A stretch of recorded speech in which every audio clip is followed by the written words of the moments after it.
We got 4 6 o'clock games. We'll start with this one. We got Illinois State, who went 10-4 last year. Traveling number 18, Oklahoma, who went 6-7.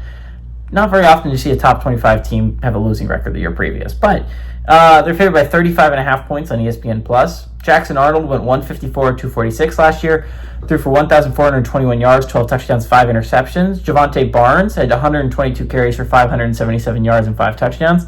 And Bauer Sharp had 42 catches for 324 yards and 2 touchdowns.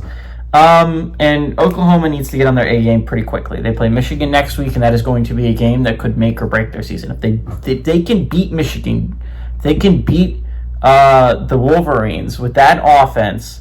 I think suddenly Oklahoma is putting themselves in a really good spot to make the college football playoffs. Now, obviously, you got to go through your in-conference play. If you can go out of conference and pick up a win of that magnitude that Oklahoma would have against Michigan, especially if Michigan is as good as I think they could be, that would be massive for Oklahoma. But for that to happen, you need John Mateer to get on his A game like that. And now Mateer is supposed to be one of the better quarterbacks in the SEC. They bring him in from Washington State. He was really great at Washington State last year. The big question is, can that translate to an SEC offense? It worked when the Washington State quarterback was Cam Ward and they were going to an ACC team, right?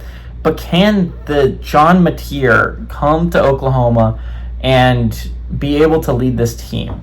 And, I mean, a lot of people are going to be pointing to Diego Pavia coming in, right? And playing really well for Vanderbilt. The expectations at Oklahoma is not to go 6-6 and go to a bowl game, right?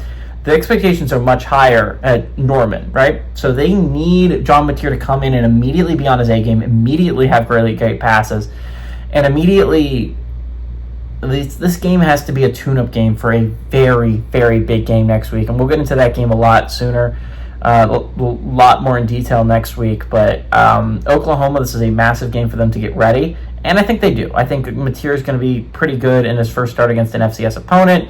For the Oklahoma Sooners, give me the Sooners to win and cover at home.